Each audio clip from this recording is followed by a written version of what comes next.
My name is Jim Robinson. I am the Dean of the Divinity School, and it is really a pleasure to introduce some welcoming remarks and then to introduce our faculty speaker for today, who really is the one with the difficult act following Anita, Tony, and Emily. First, just a few notes of gratitude. Anita, thank you very much for organizing this as always, and thanks for everything. Thanks for making this event so unique.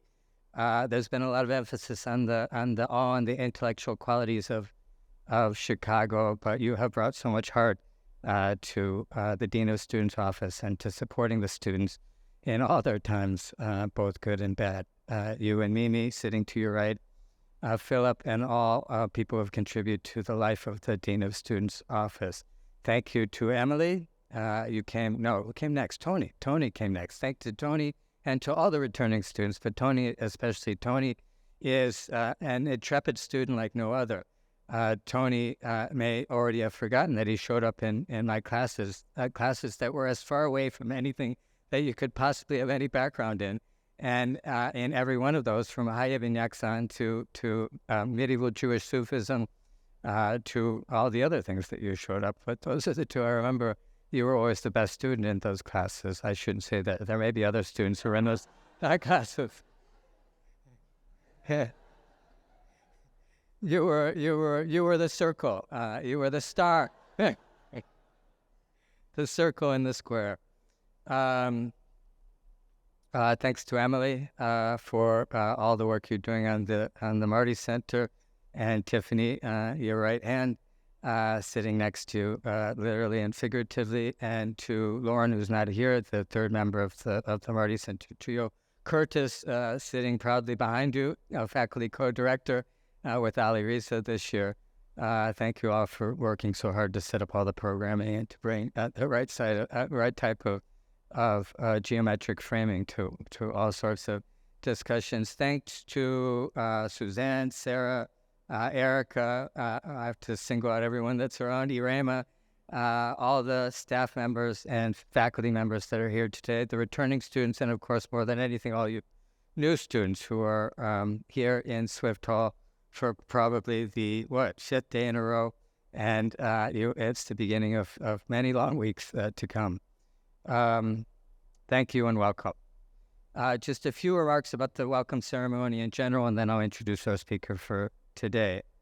As I'm sure you know, learned audience, the welcome ceremony is relatively new in this space and in the university in general, but it does have a very long and hoary tradition going back at least to Hellenistic antiquity. I have to inject something from my own spheres of learning.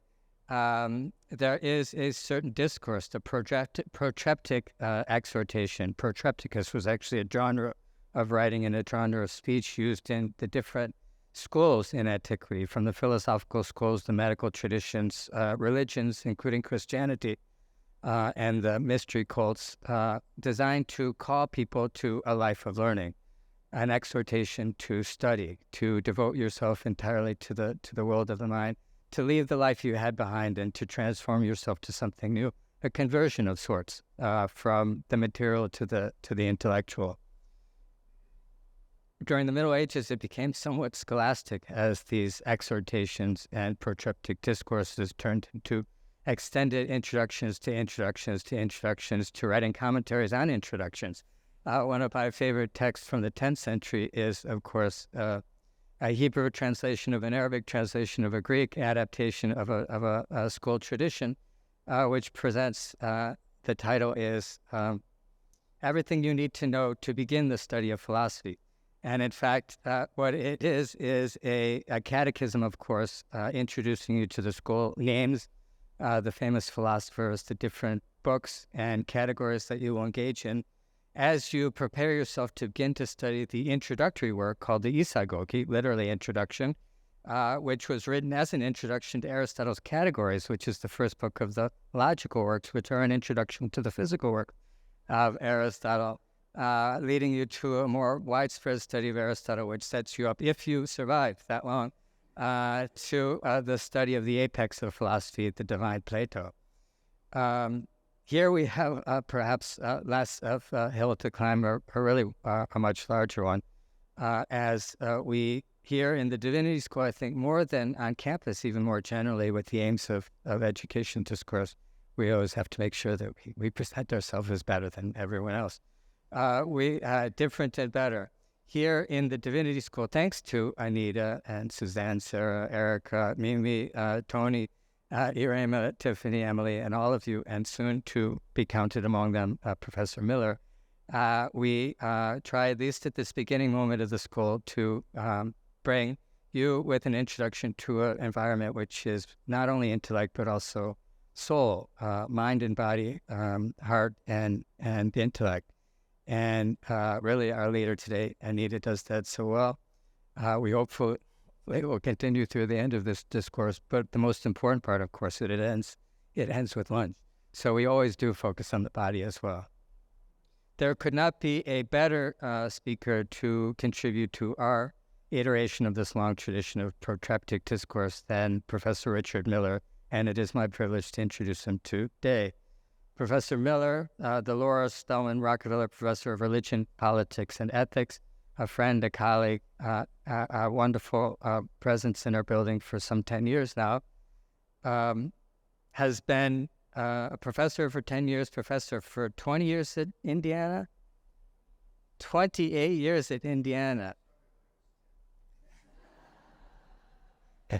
A student at the University of Chicago. You finished in 1985 PhD recipient from the University of Chicago. We can go back farther, but we will stop there, the beginnings of your academic career here.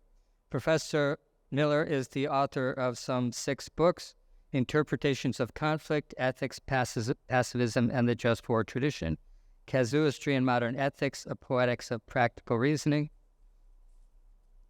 Children, Ethics, and Modern Medicine, Terror, Religion, and Liberal Thought, Friends and Other Strangers, Studies in Religion, Ethics, and Culture, my favorite cover of all of your many books, and most recently, Why Study Religion, published in 2021, and something that we have spent a lot of time speaking about over the last few years in class and out. This is Professor Miller. This is Rich's 10th year at the University of Chicago. As I mentioned, it is his 10th year and his final year teaching in these halls. You will be missed very much so, though we have the entire year to embarrass him and to celebrate him. What this does, though, for our beginning exhortation to the life of study is it makes this something of both a beginning and an end, or rather to follow the tradition of Gus's book. What's the name of that book?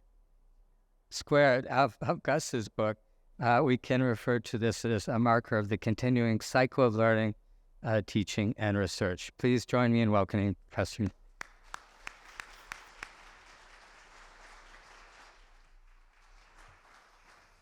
Wow, thank you, Dean Robinson. That was extremely generous. And welcome. It's good to see everyone. I look forward to meeting you when the occasion arises. I've certainly met several of you already.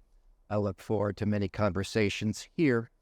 I promise that what I say today isn't based on a conversation that Anita and Yosef and Tony and Jim and Emily had beforehand. You will hear some resonances from what they said. I'll also, I think, divert a little bit from what they had to say about education. I am going to talk about beginnings, actually my beginnings, in a few moments. I'm here to talk about the aims of education. Anita said this is the end of your orientation, and that's not quite right. You've been thinking a lot about how to navigate this world, how to, as it were, negotiate the school, your programs, the university, Hyde Park, the city of Chicago. I'm going to actually talk about what you're doing and why you're here, thinking about the aims or goals of education. And I'm going to do that in 2 registers. I'm going to start by talking in somewhat abstract and linguistic terms. One thing we do at the University of Chicago is make sure we're clear about our terms, about their meanings, about their multiple meanings. So I'll be speaking a little bit in the abstract and impersonally. And then I'm going to change gears a little bit and depart from that tradition. As Jim said, traditions are made to be departed from, and speak a little personally about formative experiences that have shaped the way in which I've come to know our work and have tried to contribute to it, speaking a bit, as it were, more concretely and personally. So let's start with the word education. It has two root senses in Latin. One meaning comes from the word educare. That emphasizes how we are formed by our learning, how pedagogy helps to mold our outlook, our ways of doing things, our character. Think of education in this sense as taking a rough rock or stone and sculpting it, chipping away, turning something indeterminate into something more refined, with lines and contours and depth and potential aesthetic or practical utility. Education here has us think about how others act on us to impart their gifts, their talents, their knowledge, to help us think about the future and our place in it, our future as leaders and as scholars. Of course, sculptors or woodworkers, their materials don't always yield to their efforts. There's often the need to adjust one's work along the way. Sculpting is hardly a one-way process. It is rather a kind of working conversation between the artist and her materials. But my main point here is to emphasize the formative nature of education, its power to shape and give definition, detail, and depth. Another meaning derives from educere. Education in this sense combines two roots, ex or as an exit, and cere from within. Here the emphasis falls on extracting knowledge, or making explicit what is hidden or latent. Our focus here is on how pedagogy enables a student to experience self-discovery, to learn more about herself. Education now has us think about making that which is implicit explicit, bringing to conscious awareness that which lies hidden or obscure. Now we're not thinking about forming various skills and a base of knowledge. Here we're rather thinking about self-interpretation, of gaining a new knowledge of oneself. Now, I don't mean to suggest that there's a radical difference between these two senses. Let's consider them heuristically as types. They respectively point to the formative and transformative aspects of education. They indicate that education has the power to change us, as Professor Kasowitz emphasized last year. The first has us think about the interpersonal processes of learning, about the we on which each of us relies. It has us think about developing powers of interpretation. The second has us think about the intrapersonal processes of learning, not about the we, but about the I. This latter sense is radically first-personal, and it has us think not about interpreting others, but about making sense of ourselves to ourselves. Of course, neither of these experiences stand alone. They exist in a kind of equilibrium, a dialectic that is both intersubjective as well as intrasubjective.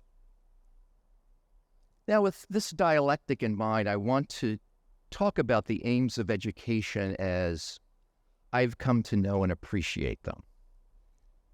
I'm not going to gloss my comments with wisdom from the Buddha, the Torah, Gospels, St. Paul, rabbinic thought, the Tao Te Ching, the Upanishads, Confucius, Achebe, Obama, or a brief adage from Derrida about the genealogy of Nietzsche's grocery list.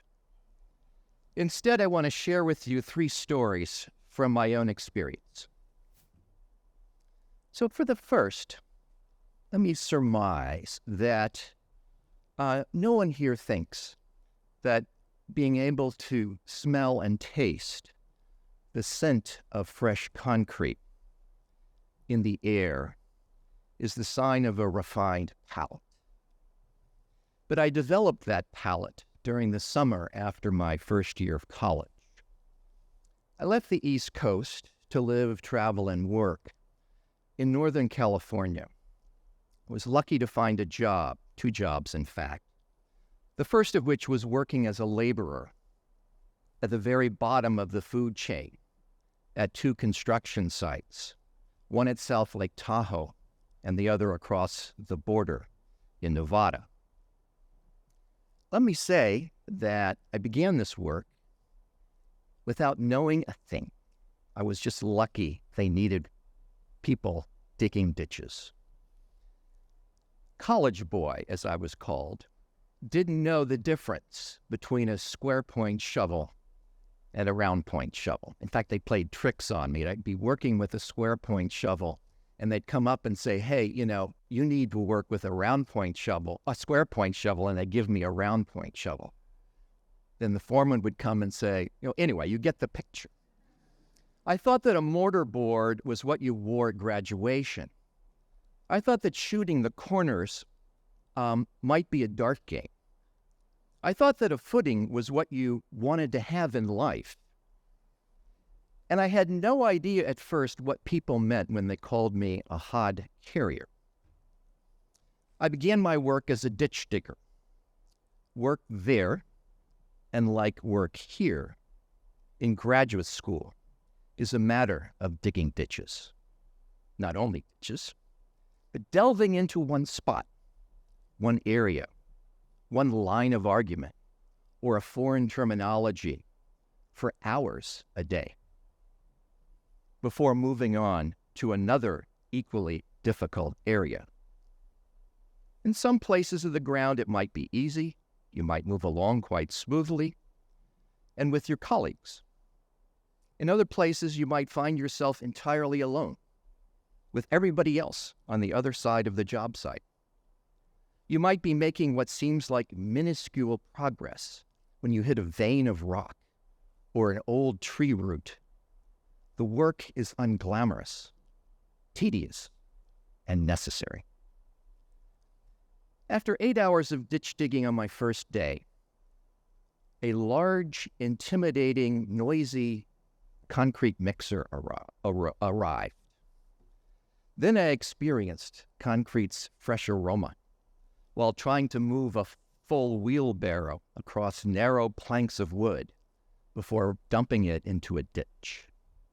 Spilling or tipping over was simply out of the question, especially so after 2 of my fellow hod carriers were fired as the mixer arrived.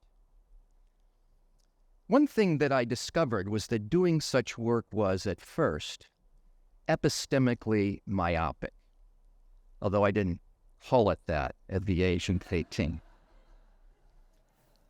I focused narrowly on doing one thing and doing it right. Over time, I began to see how my work fit into a larger collaborative project, enlisting different people with different skills. Before too long, I was able to end my close relationship with my shovels and take on other tasks. My knowledge of what we were doing expanded. I acquired greater court vision, as basketball players call it, and was able to anticipate one step after another.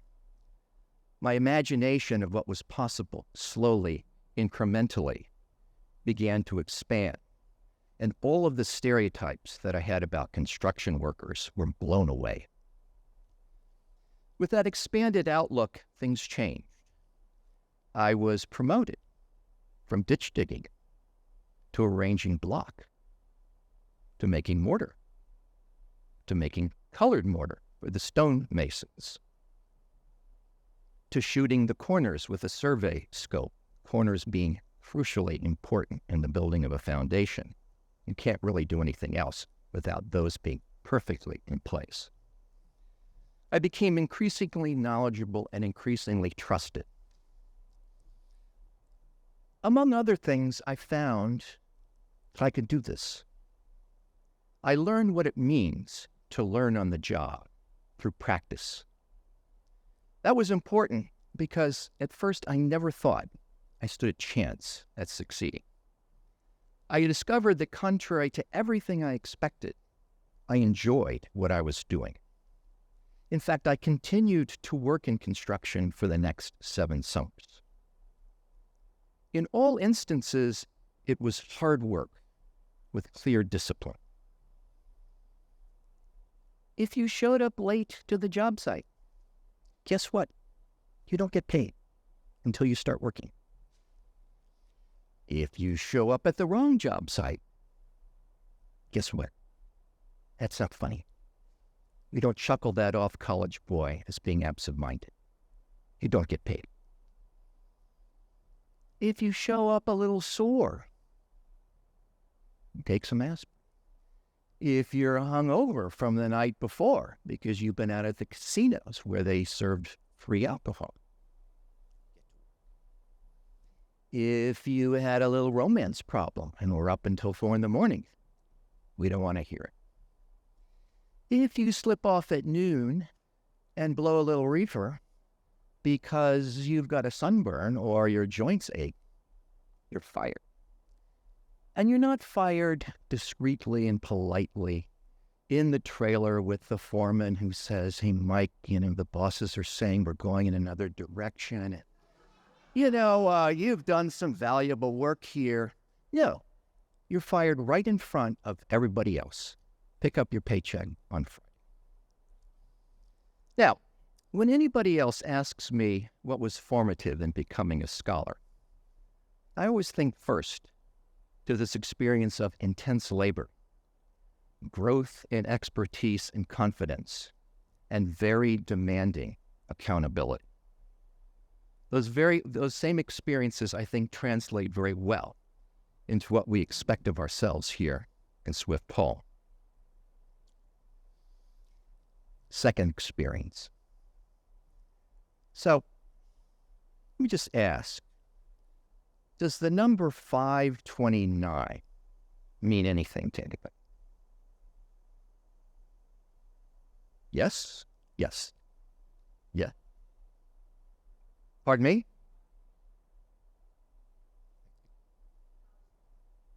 Pardon me?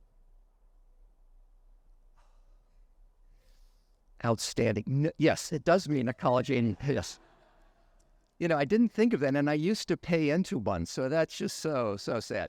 So let me say that this is a year that's very important in the history of Western Christendom, and it has to do with an experience I had as an undergraduate in my second year of college. I should preface the story by saying that when I went to college, I had no clear idea of what I was going to do. When my parents dropped me off at my dorm, they asked me if I had any goals. I said that I had one, that I would never get a haircut for the rest of my life. I realized that this morning that strains the imagination. But I pursued that goal for another 5.5 years. Soon I developed another goal, and that was not to wear shoes when the temperature was over 45 degrees. You should be able to feel the ground under your feet, the grass. See the mist rise when your feet touch that early morning Virginia grass. I also only had one pair of jeans. It's part of a life of simplicity. This is my early John Lennon and Henry David Thoreau years. John John Lennon, you may know, was a member of a very famous group called the Beatles. So I was shopping around in my second year, didn't know really what to do, and I'd heard about this good teacher. I'd taken a couple of religious studies classes, so I wandered into his class. History of Christian Thought 2. I hadn't taken Christian Thought 1. But he said, that's okay. And he was very tweety. He smoked a pipe in class. He inhaled his pipe. When he spoke, he would breathe the smoke out. We used to count the number of words and sentences. Those were different days, okay? I brought my dog to class. He snored. The professors didn't like that. So this professor says, look, I'm beginning this course the year 529 for 3 reasons. I argue that it's the hinge on which Western Christian thought turned. He thought, a hinge. History turning on a hinge. Never thought of that. A metaphor for the way in which I just thought history was facts and stories, not like doors that I had just been working on. So he said there are 3 reasons. One is it's the year of the Second Council of Orange, which stepped into debates about free will and grace. It affirmed the necessity of prevenient grace for salvation, but rejected the doctrine of predestination, thereby affirming and denying 2 ideas from Augustine. The point was that the council's decrees were emblematic of the towering influence of Augustine on Christian thought, that even affirming his ideas, including denying. Second is that it's the year in which the Platonic Academy in Athens closed, or so he said, thereby bringing to a close centuries of Greek rationalism and its influence on Christian thought. We now know that's not exactly true. It was a Neoplatonic academy. Its instructors took 2 years to leave, and it was more mystical and esoteric than rationalist at that time. Third, it was the opening of the Benedictine monastery at Monte Cassino, founded by Benedict, who wrote the famous rule that became the founding principle for Western monasticism. It laid the groundwork or the foundation of monastic life, of prayer, study, and assistance of the sick. So Dr. Harned had a thesis. He had an argument. He mobilized data to support it. And he wrapped it all up in 50 minutes with a very memorable image or metaphor. Obviously, it made an impression because I've never looked at my notes again. So I stood up and I turned to the person next to me and I said, I want to do that someday. I walked over to the Department of Religious Studies and signed up to major. I found the department to be a college within the college, much like the Divinity School is. Studying religion typically included a conjunctive, religion and history, religion and philosophy, religion and politics, religion and aesthetics, religion and ethics, religion and culture, religion and theory, all brought together somehow in serious and lively conversations among truly interesting and frankly eccentric people, students and faculty alike. Having enrolled in the major and in this class in the History of Christian Thought 2, did pretty well on the midterm, I submitted my first term paper. After a week or 10 days, get it back, eager to see what I'm going to get. On the first page, there's a big red line diagonally across the first paragraph. Long paragraph. You all know I start with long. And on top of that paragraph was one word: rubbish. That stung, okay? rubbish. I thought he's so good with words. Why did he choose that? So I took that, I read, through the other comments, etc. I started to gain some traction after page 1, thank goodness. And I took it to a close friend, and she said, he's taking you seriously. And I said, that's why I like you. You see that glass is half full. I see it as about 90% empty. And so I did what I suspect you all do, or may have done. I went into his office to talk to him. And I didn't go to relitigate the grade, only to learn how to make my work better, how to write better, how to express myself more clearly. And he gave me a memorable line, one that a few of you have heard me say very often. You need a thesis, not a theme. A theme is a concept or a metaphor that helps you organize what you want to describe. It organizes an exhibition. And this is him talking, always say, so what? A thesis, on the other hand, stakes a claim on ideas that you're going to put to scrutiny. It offers a premise or a hypothesis, the exploration of which launches an argument. That kind of process or project requires supporting evidence, logical organization, and a defense. It tells me something about what you want me to think or rethink, and why. Some of you have heard me say that to you. Some of you may hear me say that to you. And now, apropos of Dean Robinson's comments, you hear the origin story. I didn't know it at the time, but I was also making it plain that I was a self-reflective learner. Education, as you've heard several people say, is both a process word and an achievement word, as Gilbert Ryle would put it. I share this point as well to make plain that I did not emerge from my mother's womb a fully formed academic. Certainly after my aha moment in David Harned's classroom, it was an uneven process with all of its ups and downs. But Harned saw somewhere some potential, and he worked to bring that out. Education as educere, in the best sense of the term.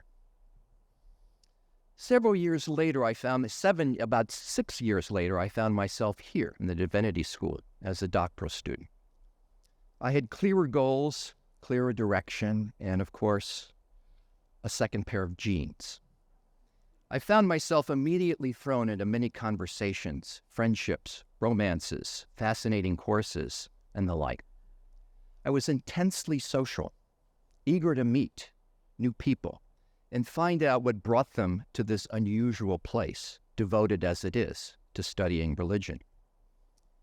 Those of you who've read, and you should read if you haven't, Peter Brown's magisterial work, Augustine of Hippo, know that at the conclusion of his chapter on confessions, he describes the number of people that Augustine had with him all the time and said Augustine was never alone.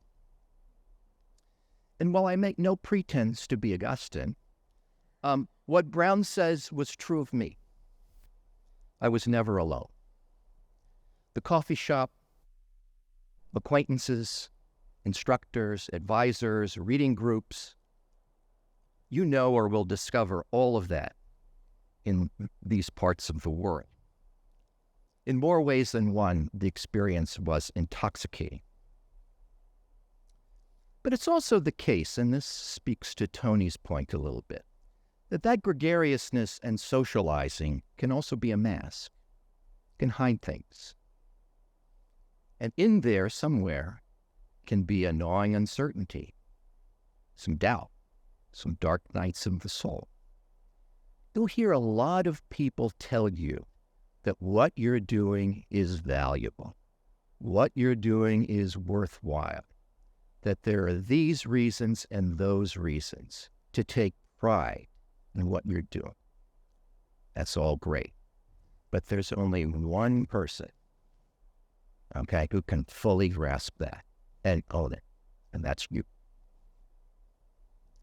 Now, it's a great privilege to be in graduate school, to devote several years of your lives pursuing ideas and interests, questions and unexpected opportunities, surrounded by smart people, and being supported by a first-class research institution that's also devoted to teaching and leadership.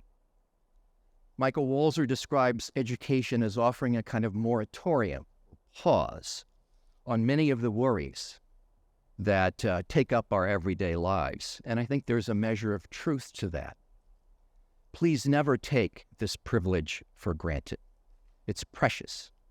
It comes with a set of responsibilities, some of which become greater as you move into one or another context beyond this world. You're developing your talents so that you can eventually serve others as leaders, thoughtful professionals, or members of the academy. So do develop your expertise as an I, but in order to create and serve a much larger and improved we. Now, there's some important comparisons. I won't go on and on, by the way, but there's some important comparisons. I have a third one, too, between these first two stories, my work in construction and my movement into graduate school. Both were collaborative, disciplined, patient, focused, detailed, and as I said, expansive. They both required something underemphasized in life and study, and that is self-care, both of body and of soul. And they both involved learning on the job, incrementally, painfully, often with a nagging sense of uncertainty and self-doubt. But there are instructive differences, and I want to just mention those before turning to the third anecdote. The first was in the construction world that it was extremely exacting.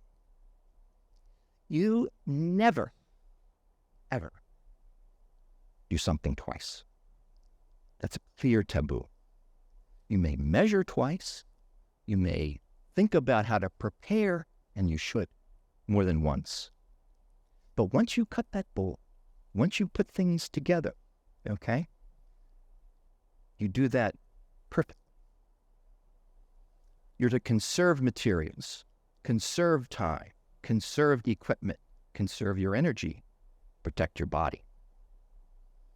There was a perfectionism and a commitment to efficiency in all of the construction sites where I worked, an unspoken code of performance. I thought that in college I had arrived in a world of excellence and achievement.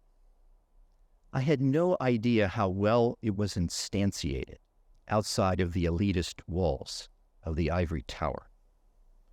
Let's call that code of performance anti-revisionist. In the academic world, in contrast, the unspoken code, it's not the only one, is revise, revise, revise. Certainly a perfectionist world, but it's acutely revisionist. Your training, your research, your writing is work, and it is hard work. I always say editing will take at least twice as long as initially drafting paper. It's not like finish work in construction. The people who come in and finish take what seems like forever to do the final touches. So allot yourself that time as part of your, quote, time management. I don't like that phrase, but it's important. Check your sources. Think about your readers. Too few people do that. Listen to feedback. Think about conscientious engagement with your ideas. Listen to that in particular. Write with clarity and care. Hemingway once said, "The first draft of anything is shit. Perhaps he meant rubbish. So take cognizance of that fact and stick to it. My third story is very recent. I'm doing beginnings and endings. I won't take forever, but I should preface this by saying that when the scholar Wayne Booth, scholar of literature and criticism here, turned 60, he took up learning how to play the cello. I did something similar. I'm a little older than Wayne was then, but a different art form. So let me begin by asking, does the phrase yes and resonate with any? There we go. Raise your hand. Yes and. Good, people. Good. So now I'm getting some traction. 529, we get that. All right. So you know that yes and. So this past September, I enrolled in an improv comedy class at Second City. It's yes and is the first thing you learn. It's a core tool in improv comedy. In fact, I've taken 4 sessions there, starting in October and through June of this year. As some of you know, Second City is the alma mater of a long list of successful comics, and it continues to be so. I do not have those aspirations. If you walk into the U Chicago Booth School up at the Gleacher Center, you see all these portraits of Nobel laureates.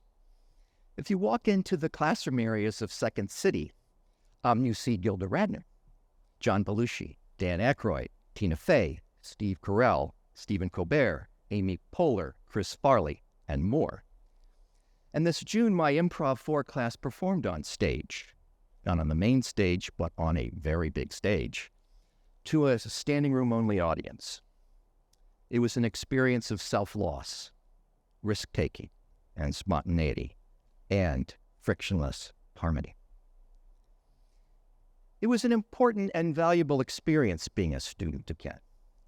You learn how people teach, and you see different teaching styles, and you see how different people respond to different kinds of instruction.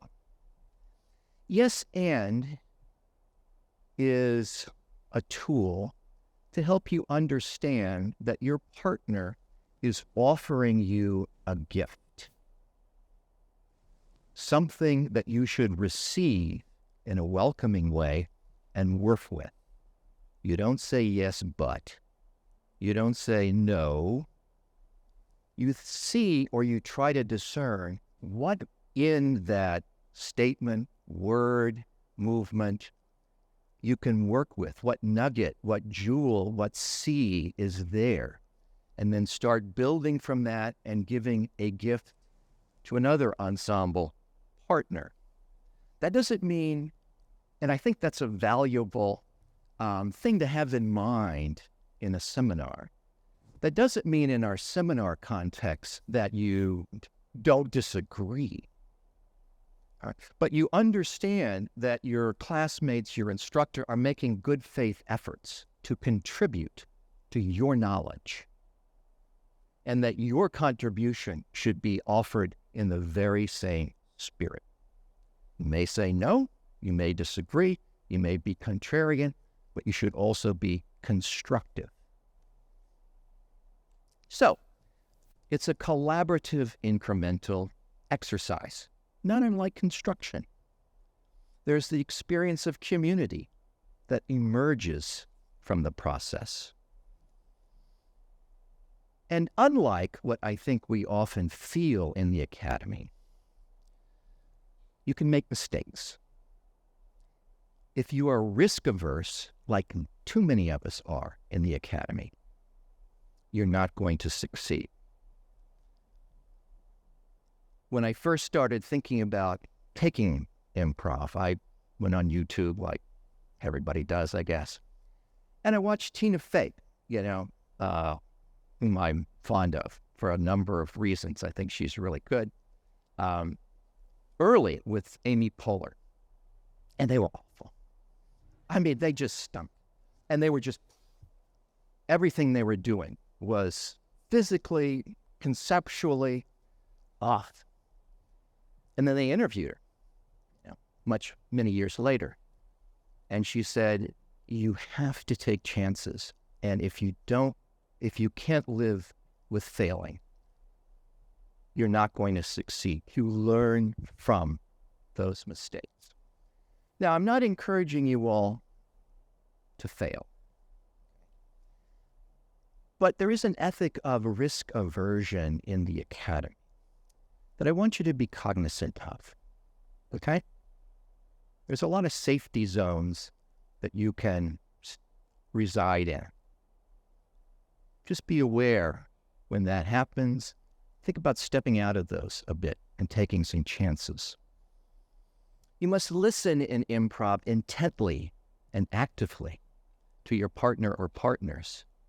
Again, you must find that nugget in what they say and work with that. And finally, you can't overact, okay? You must trust the process and discern what's materializing. Those who overact usually bluster their way into a scene with a preordained character or script or thought, and they impose that on the dynamic. They're taking a shortcut, and it dooms the sketch. The final thing I'd say is, as you can probably tell, there's a lot of pleasure in what we do or what we did. And through all of, your work here, your relationships, your struggles, I hope you find pleasure. There's a thing called intellectual pleasure. There are satisfactions that are justified in the academy. But back to my earlier point, you have to find yours. So, I'm indebted to all of these experiences. What can we extract very briefly from them? I hope they illustrate the dialectic between interpretation and self-interpretation, formation and transformation. The dynamic between those processes, the dynamic between the we and the I in educational contexts. Secondly, I think they point to the diverse range of experiences that we bring to our learning. Not only scholastic learning, although it is surely that, but if you're a returning graduate student after several years away from the academy, you may well discover things that you might have otherwise overlooked. Bring those experiences and that perspective to your work. It helps inform your questions more than your answers. Make plain that what you want to learn from those questions is part of a process in which other perspectives are those you should learn from as well. And finally, learning is lifelong. These are bromides, I suppose, but I think they are true. Learning is lifelong. Your degrees here are the equivalent of a green card, enabling you to continue along one or another path of leadership and scholarship. However much a degree seems like a destination, and it is only a pause in a much longer arc of life and study. So with those comments, I want to say, again, good luck, welcome, thank you,